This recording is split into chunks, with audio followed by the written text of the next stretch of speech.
사상 최대 실적 달성, 영업이익 전년 대비 200% 증가. 뉴스 기사엔 난리가 났고 모니터 너머 호가창은 붉은 빛으로 물듭니다. 드디어 내 종목이 제 가치를 인정받는 순간이 온 것 같습니다. 개인 투자자들은 환호하며 아침 9시 정각, 시초의 모든 영혼을 끌어모아 매수 버튼을 누릅니다. 지금 안 사면 날아간다. 하지만 정확히 3분 뒤 잔치는 기괴한 미스터리로 바뀝니다. 위로 치솟아야 할 주가가 밑도 끝도 없이 수직 하락합니다.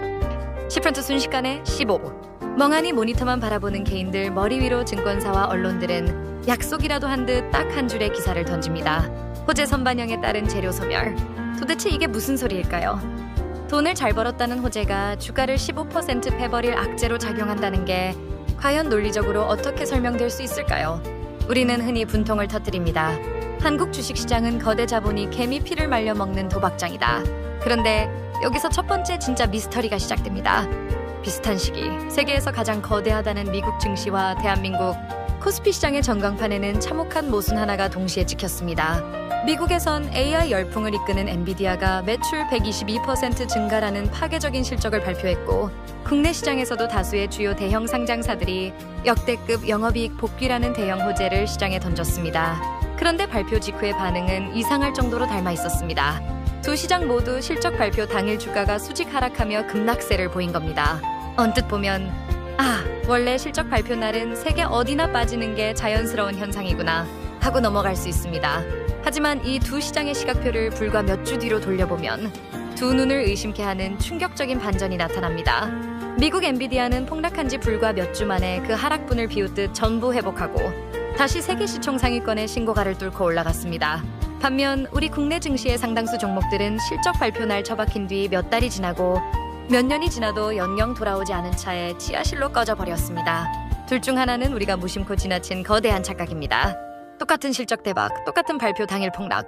그런데 한쪽은 아무 일 없었다는 듯 다시 상승 궤도에 올라타고 다른 한쪽은 계좌 속 시체가 되어 영원히 갇혀버립니다. 도대체 우리는 무엇을 놓치고 있었던 걸까요? 두 시장의 실적 발표표 뒤에는 도대체 어떤 차가운 단서가 숨겨져 있길래 이런 극단적인 차이를 만들어내는 걸까요?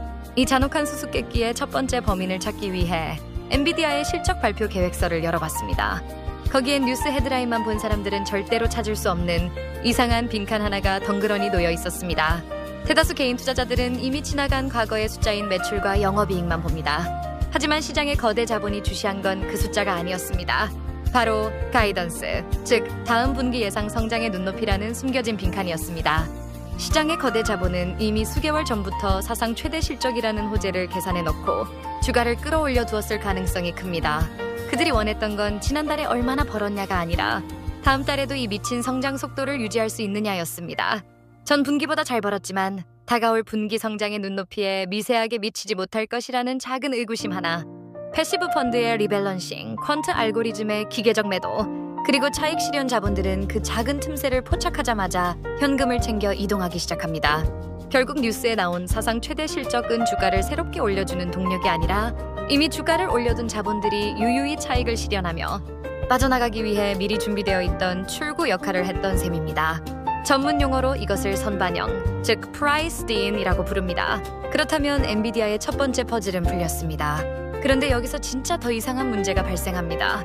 이 선반영이 원인이라는 것을 알았다면 한국 주식도 빠졌을 때 사서 기다리면 미국 주식처럼 전고점을 회복해야 정상입니다. 하지만 현실은 영영 돌아오지 않는 경우가 허다합니다. 왜 국내 시장에서는 이 선반영 공식마저 완전히 무너져 내리는 걸까요? 그 비밀을 풀기 위해 대한민국 기업들의 주주명부와 재무제표 속 두 번째 단서를 열어봤습니다. 거기엔 미국 증시와 비교했을 때 상대적으로 지독하게 작동하는 두 번째 트랩의 모습을 드러냈습니다. 미국 기업들의 경우 모든 회사가 그런 것은 아니지만 상대적으로 적극적인 자사주 매입과 소각을 통해 주주 환원 정책을 적극 활용하는 편입니다. 주식수 자체가 줄어드니 주당 가치가 올라가고 차익 실현으로 떨어진 주가도 시간의 흐름 속에서 자연스럽게 전고점을 회복할 수 있는 기반이 마련됩니다. 하지만 국내 상장사들의 보고서에 적힌 숫자는 다소 아쉬운 방향을 가리키는 경우가 많았습니다.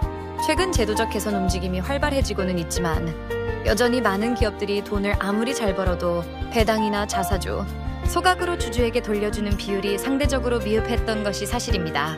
오히려 돈 잘 버는 알짜 사업부가 생기면 그 사업부만 쏙 빼내어 따로 상장시키는 물적 분할 이슈가 불거지기도 했습니다. 투자했던 원본 회사의 주주 가치가 순간적으로 훼손될 위험에 노출되는 겁니다. 그런데 여기서 질문을 하나 더 던져봐야 합니다. 도대체 국내 일부 기업들은 왜 돈을 잘 벌면서도 주가가 높게 올라가는 것에 미온적인 태도를 보이는 경우가 있을까요?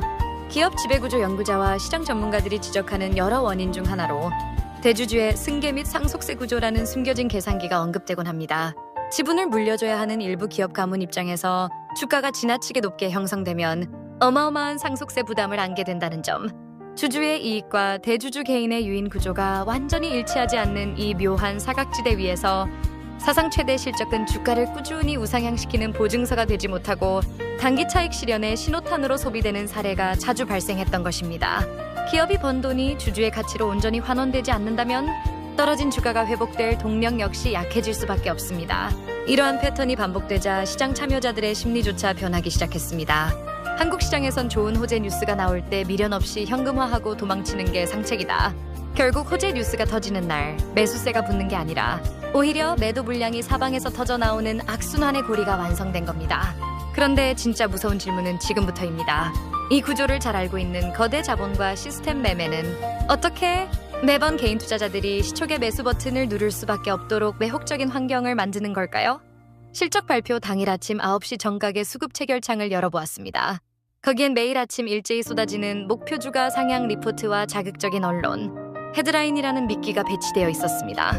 사상 최대 실적 경신, 목표가 30% 상향. 이 기사와 리포트를 읽은 개인 투자자들은 전문가들도 인정했으니 이번엔 진짜다 라며 아침 9시 시장가 매수로 덤벼듭니다. 하지만 바로 그 시각 수급 데이터의 뒷면에서는 정반대의 매도세가 집계되기 시작합니다. 누군가가 수백억 원대의 대량 물량을 차익 실현하려면 반드시 그것을 받아줄 거대한 매수 유동성이 필요합니다. 그리고 그 유동성을 한 번에 불러 모으는 촉매제 역할을 바로 이 화려한 실적 기사들이 수행하게 되는 셈입니다. 개인이 긍정적 전망을 믿고 매수 단가를 높여가며 살 때 시스템 매매와 거대 자본은 그 매수 벽에 대고 기계적으로 물량을 넘겨줍니다. 매수세가 소진되고 물량이 모두 이동하고 나면 주가를 받쳐주던 매수벽이 거짓말처럼 사라지고 차트에는 끔찍한 15% 장대 음봉만 남겨지는 것입니다. 그렇다면 눈치 빠르게 단타로 잠깐 들어갔다 빠져나오면 되지 않느냐는 생각이 들 수 있습니다. 하지만 아침 9시 정각부터 불과 3분간 폭발하는 거래량 속에서 초고속 알고리즘 매매의 처리 속도를 개인 투자자가 손가락으로 이기는 것은 물리적으로 불가능에 가깝습니다. 체결창을 확인하고 상황을 판단하는 1초 사이에 이미 주가는 5%가 깎여나가고 당황해서 매도 버튼을 누르려 할 땐 이미 15% 밑바닥으로 내리꽂혀 있습니다. 게다가 여기에 프로그램 매수의 착시 현상까지 더해집니다. 장 시작 직후 프로그램 순매수가 빨간불로 찍히며 유입되는 듯 보이지만 불과 몇 분 뒤 순매도로 순식간에 전환되며 추매에 나선 개인 투자자들의 발목까지 완벽하게 묶어버립니다. 이 모든 퍼즐을 조합해보면 하나의 냉정한 결론에 도달하게 됩니다. 우리가 억울해했던 실적 발표달의 폭락은 어느 한 세력의 우연한 주가 조작이 아니라 선반영 메커니즘과 지배구조 및 주주 환원의 상대적 한계가 결합하여 만들어낸 구조적 현상이었다는 사실입니다.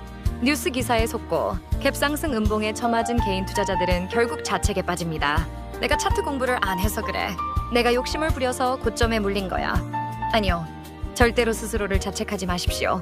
당신의 기업 분석이 틀렸던 것이 아닙니다. 돈을 잘 버는 좋은 기업을 찾아 투자하겠다는 당신의 선택은 자본주의의 정석 그대로 지극히 옳았습니다. 다만 우리가 발을 딛고 있는 이 시장의 룰과 메커니즘이 실적이라는 명분을 매도 유동성의 기회로 활용하도록 작동하고 있었을 뿐입니다.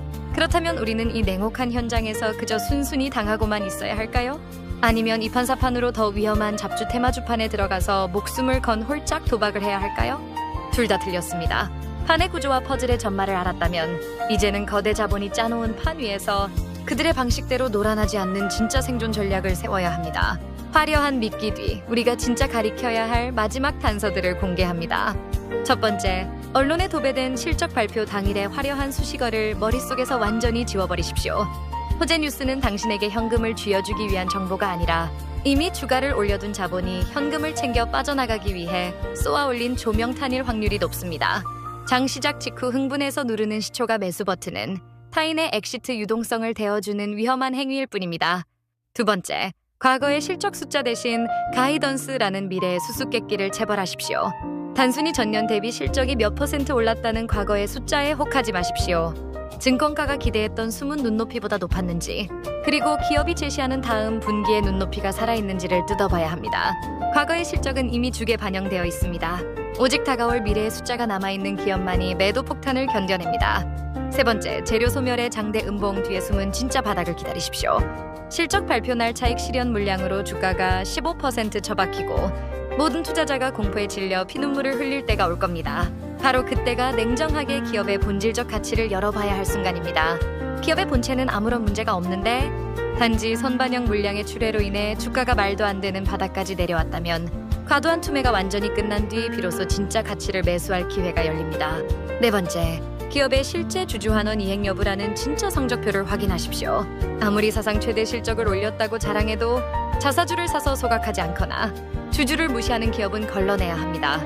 번 돈이 주주의 가치로 환원되지 않는 기업은 실적이 아무리 잘 나와도 결국 일회성 단타 놀이터로 소비된 뒤 껍데기만 남게 되기 때문입니다. 주식시장은 감정으로 싸우는 도박장이 아니라 차가운 수급과 거대한 메커니즘이 맞물려 돌아가는 잔혹한 현장입니다.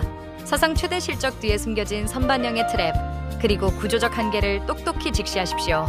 미국 시장은 미래의 가이던스와 적극적인 주주 환원을 바탕으로 회복 동력을 만들어내지만 국내 시장에선 호재 뉴스가 오히려 차익 실현의 유동성 창구로 활용되는 사례가 상대적으로 많았을 뿐입니다.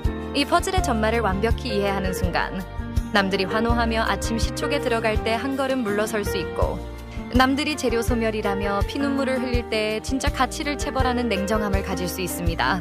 더 이상 화려한 호재 기사에 속아 잔치판의 영수증을 대신 지불하는 주주가 되지 마십시오. 이 불합리한 판의 구조를 완전히 읽어낸 여러분은 더 이상 거대 자본의 먹잇감이 아닌 이 시장에서 끝까지 살아남아 승리하는 진짜 투자자가 될 것입니다.